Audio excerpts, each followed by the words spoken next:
Good morning, ladies and gentlemen. Now, this is the 42nd lecture of the course.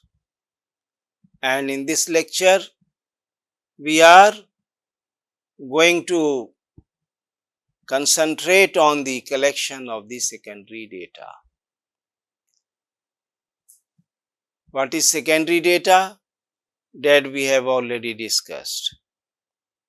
And for your reminder, let me say that the secondary data is the data that are already available, that have been collected by somebody else, organization or anybody, that or individual. That is, they refer to the data which have already collected and analyzed by someone else. We should not, never should think that which data is superior and which data is inferior. We should never think in those terms that the primary data is superior to secondary data, or the primary data is inferior to secondary data. These are all wrong. A data is a data, whether primary or secondary, if it has been collected through the scientific and systematic methods, then both are good. However, as I had discussed in the earlier lectures, it depends upon the nature of the problem, nature of the issue that is at the table of the researcher to be researched upon, that which kind of data is going to be used in this type of research, in this topic of research or the problem which the researcher is engaged in tackling. So, there are many problems of research in which only the primary data can be used, whereas there are some researches in which only secondary data can be used, and there are of course researches or research problems in which both type of data can be used. So, we have to be very sensitive and careful in choosing the type of data that we would be needing in our research. However, if the researcher decides to utilize the secondary data, then he has to look into various sources from where he can obtain them.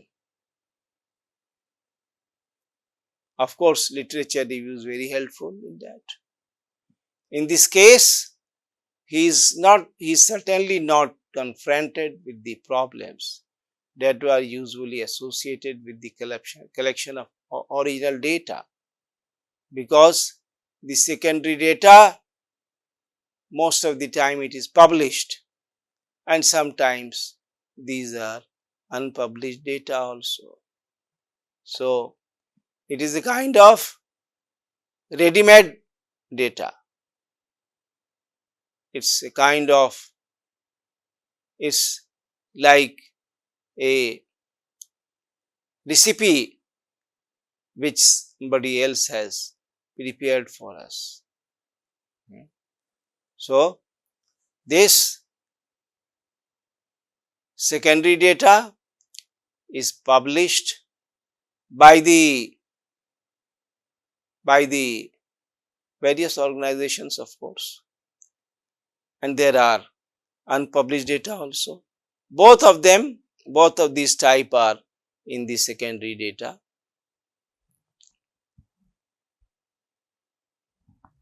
Usually published data are available in various publications of central, state and local governments.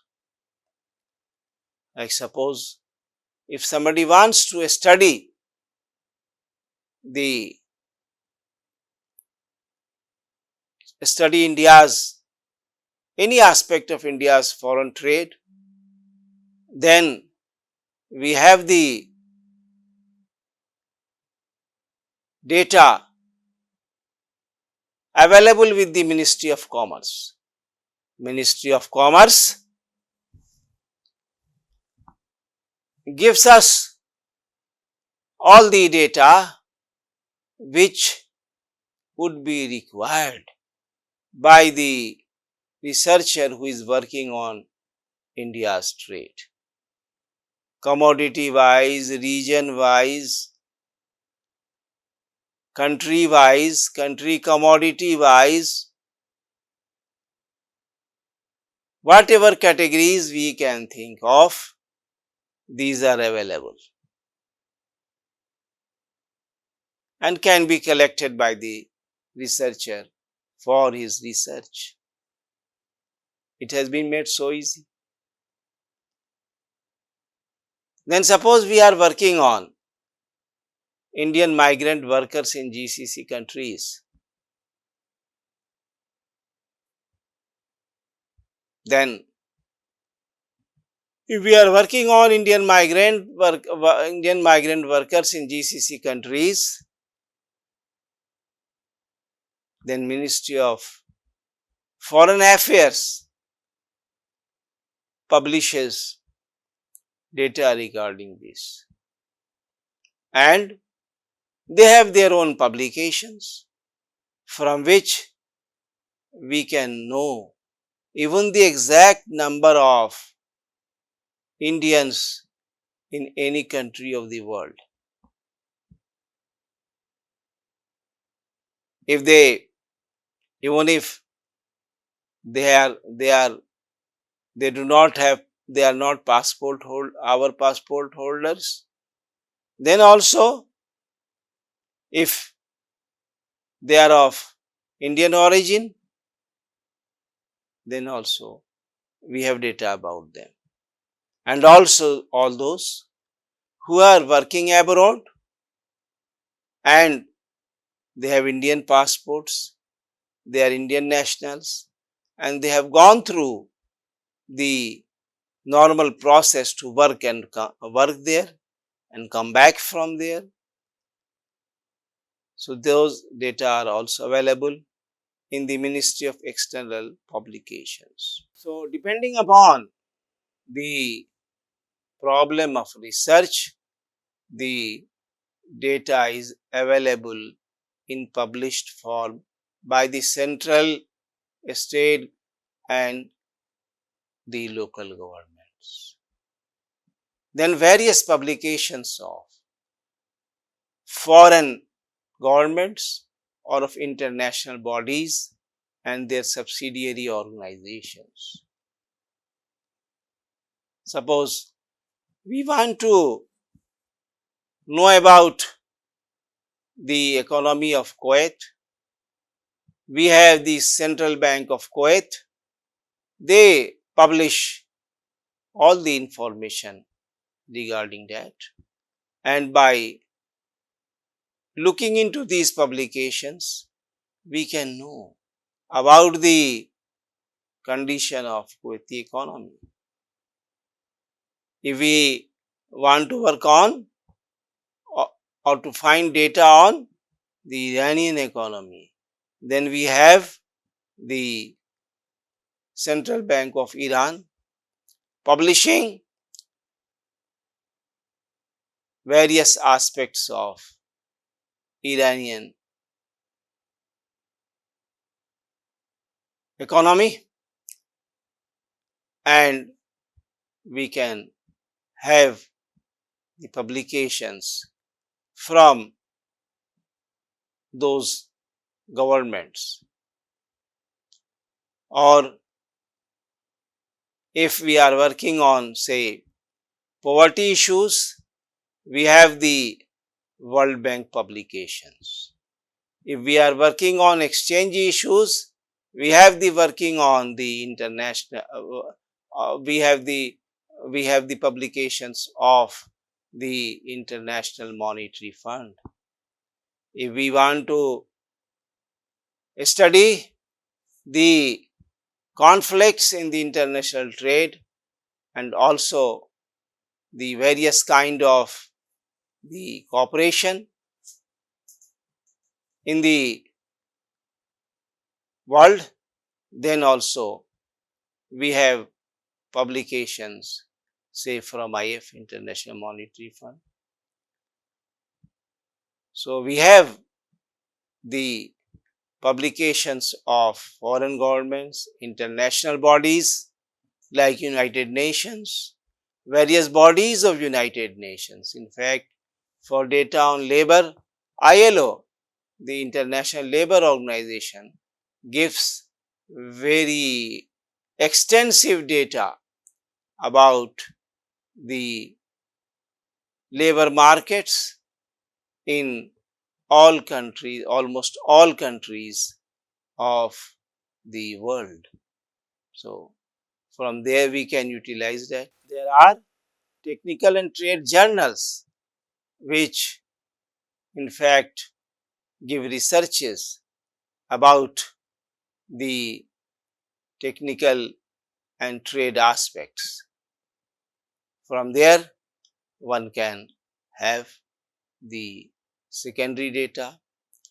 We have books, magazine and newspapers. So, these are also the source of the secondary data, and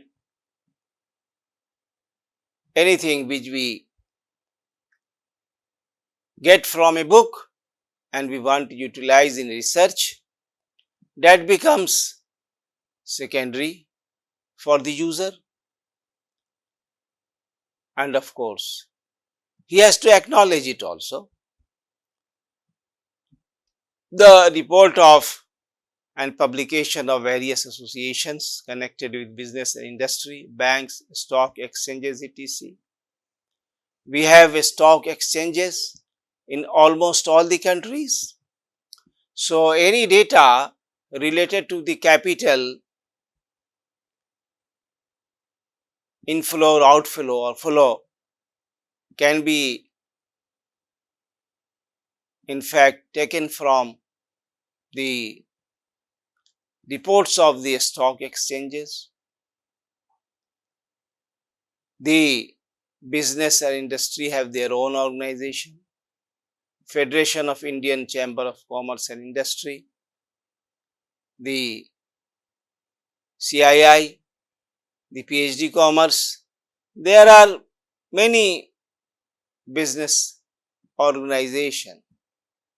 We can, or Export Federation of India, we can have data from them, and of course this data is going to be secondary for us. So, that is also an important source of the secondary data. Further reports prepared by research scholars, universities, economists, etc., in different fields. Public records and statistics, historical documents, and other sources of published information. The census reports, these are all the secondary information or the sources of the secondary data for a respondent, for a rather for no, for a researcher, the one who is doing research. So, However, nowadays, earlier what used to happen, that all these organizations, they would print their reports and send to the libraries, or the libraries would in fact purchase this data. And I should also add that all secondary data is not free,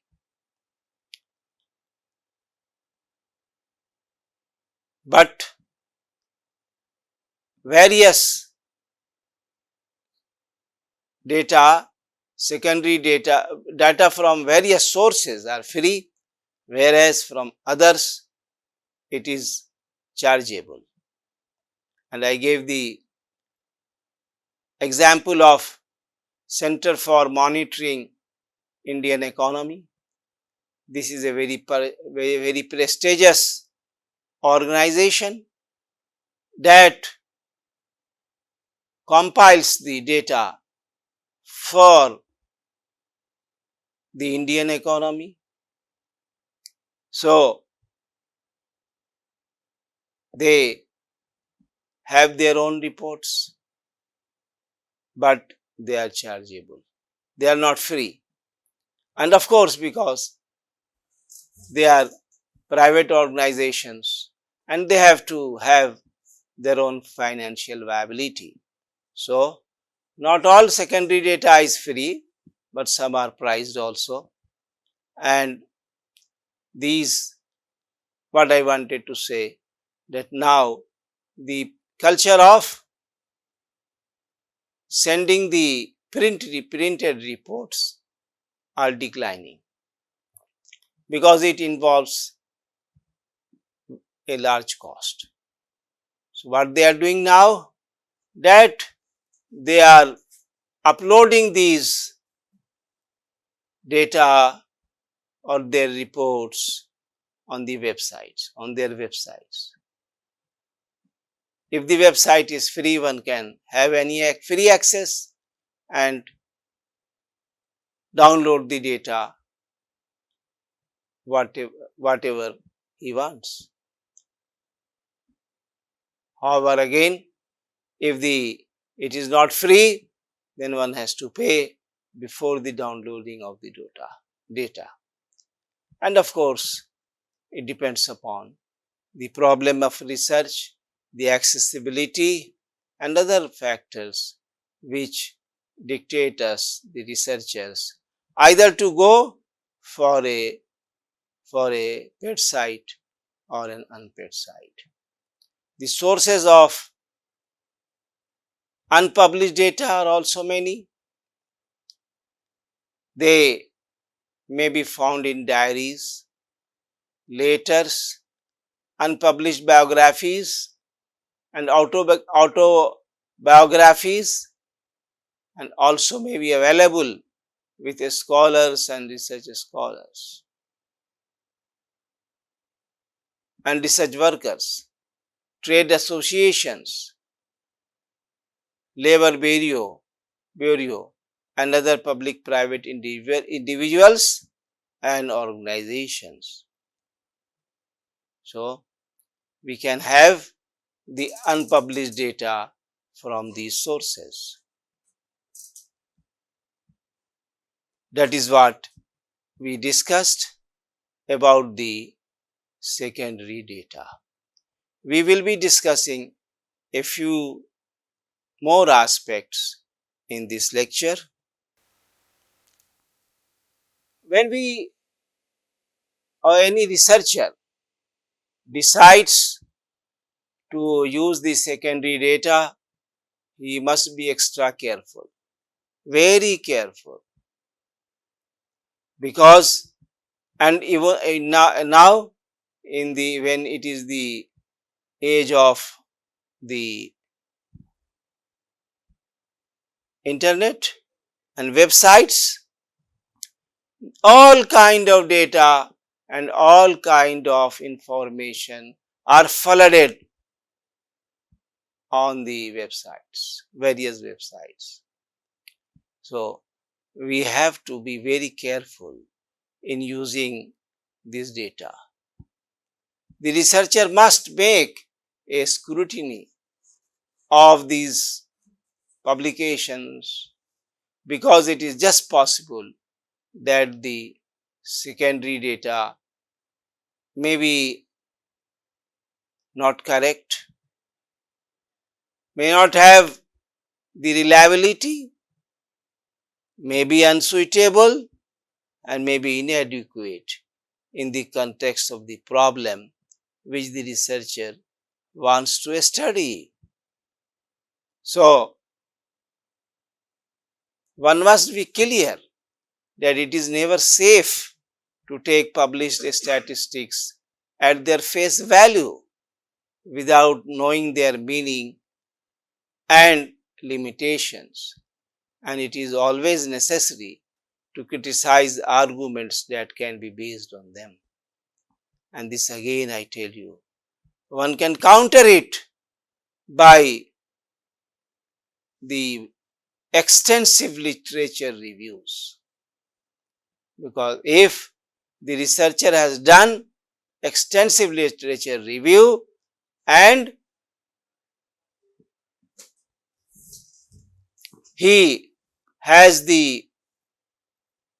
developed a very clear idea about the problem of research he is working upon, then it is easy for him to distinguish the quality of data, quality of secondary data that is available to him. So, one does not have to take the data, secondary data, especially at their face value without knowing their meaning and limitations. So, one should be very clear in that. So, what are the precautions or what are the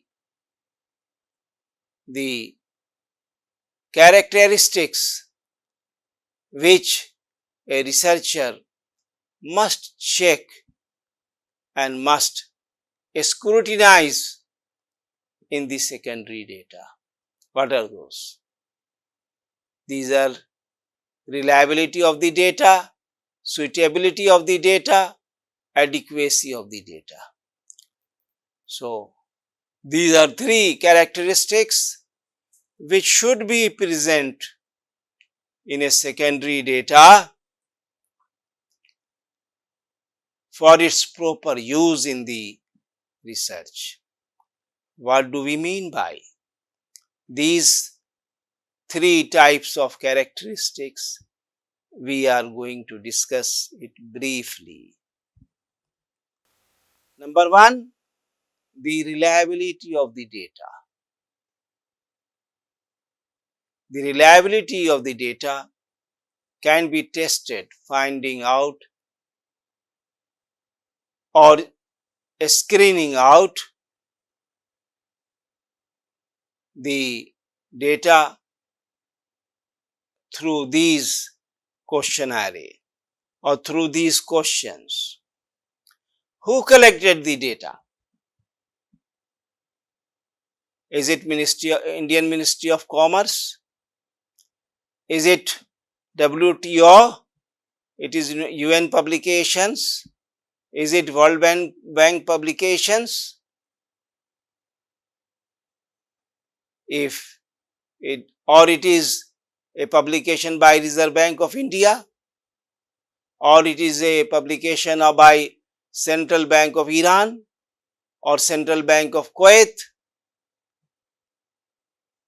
whose publication? Who has collected the data? If they have been collected by these organizations, then of course the reliability of the data is at maximum. Similarly, what were the sources of data? Again, if the organizations or the institutions that I discussed, I in brief, if they are the sources of these data, then they they fulfill the characteristics of reliability. We have to check whether these were collected by using proper methods. In the whenever you find, say, data from IMF or from, say, Ministry of Commerce, or in India, or say from the World Bank or WTO, they give their methodologies how they have collected the data, and we can read through their methodologies that how systematic and scientific it is. Suppose we are collecting the data on remittances in India, so we have this available from the World Bank publications.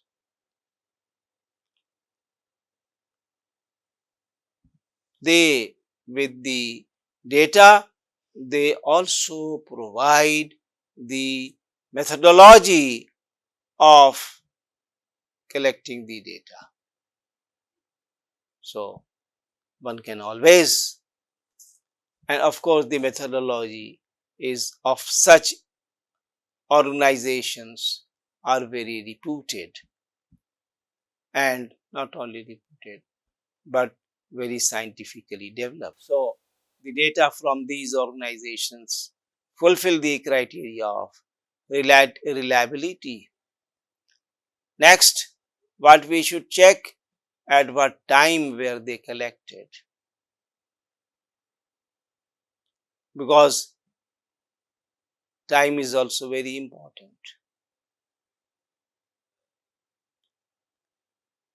If we are working on COVID, then a data collected during COVID would be more proper than a data collected about the COVID 10 years later. We have to see whether there was any bias of the compiler. So, is there any bias? Again, I tell you that in the government publications or the publications of international organizations, the bias is minimum, because they have the large number of people to support them and trained staff. So the level of accuracy is also very good, very satisfactory. So the level of accuracy is also achieved in those data. So reliability of the data is the very important characteristic of the secondary data.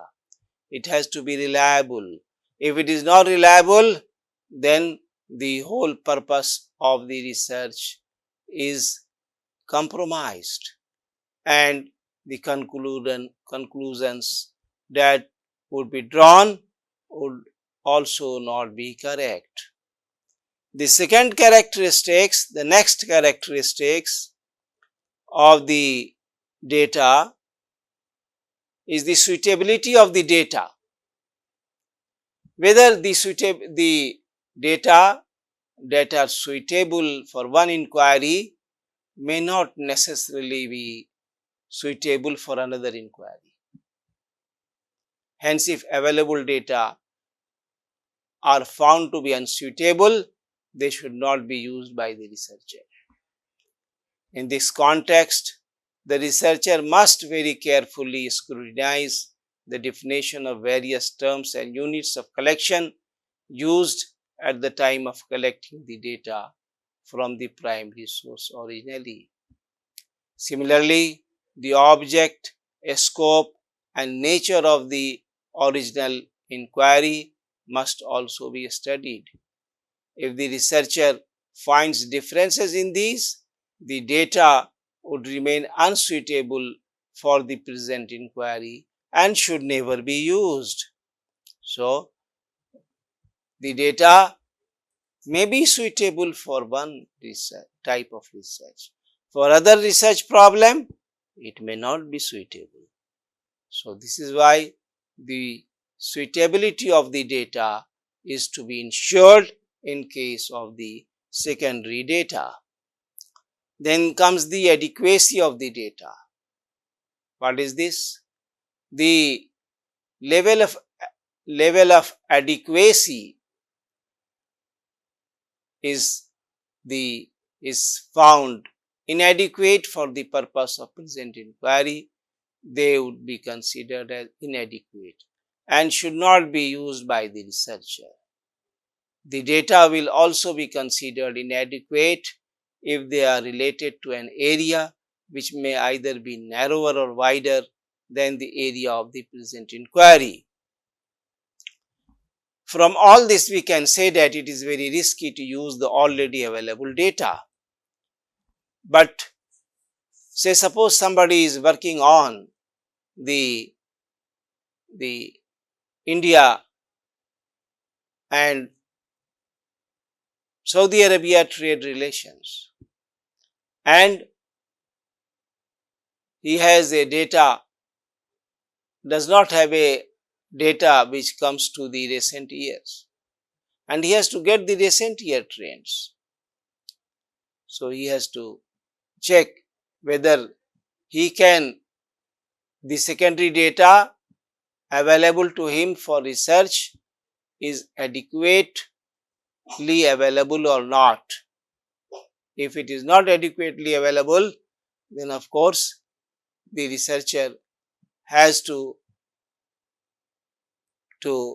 in fact change his topic of research, because no adequate data is available and the research will not be done on the inadequate data.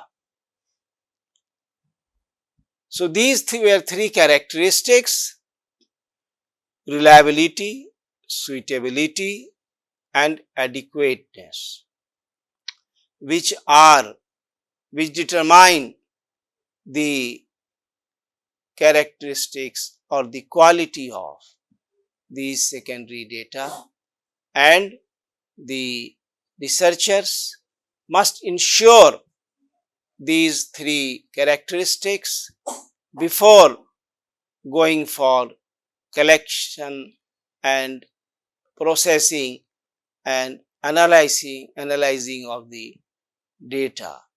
These three characteristics must be ensured.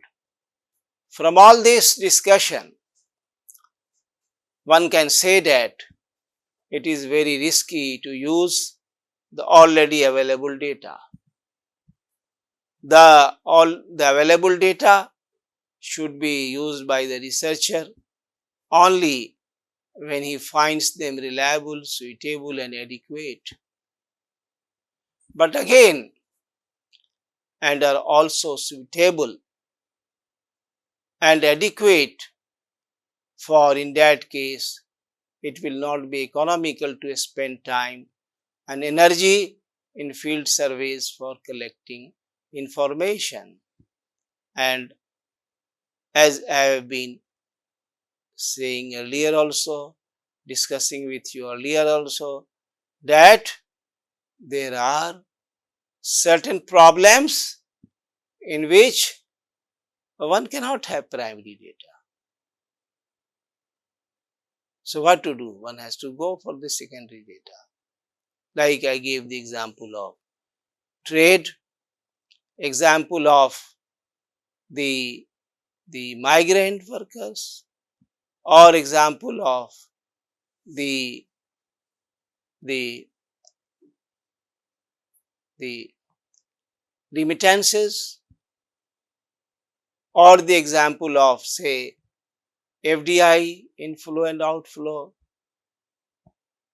and various thousands of cases where it is simply not possible to have a have the primary data, and even if in some cases researchers wants to go for this, he on a small scale cannot achieve cannot gather such a data without compromising on these three qualities of reliability, suitability, and adequateness. So, at times there may be wealth of usable information in the already available data which must be used by an intelligent researcher, but with due precaution, and the precautions have already been discussed. There are very many and large number of, rather majority of the researches in the economics or say political science or other subjects are being done on the secondary data. So, we should not think in those terms as which data is superior and which data is inferior. The what kind of data is to be used depends upon the type of research problem that the researcher is handling. And if he decides that it is primary data, he will go for primary data, but that has also its own advantages and its own limitations and its own precautions. Similarly, the secondary data has also its own advantages, its own limitations, and its own precautions. So, that way, the collection of secondary data is to be done, and the secondary data is used for the problem of for studying the problem that the researcher is handling with.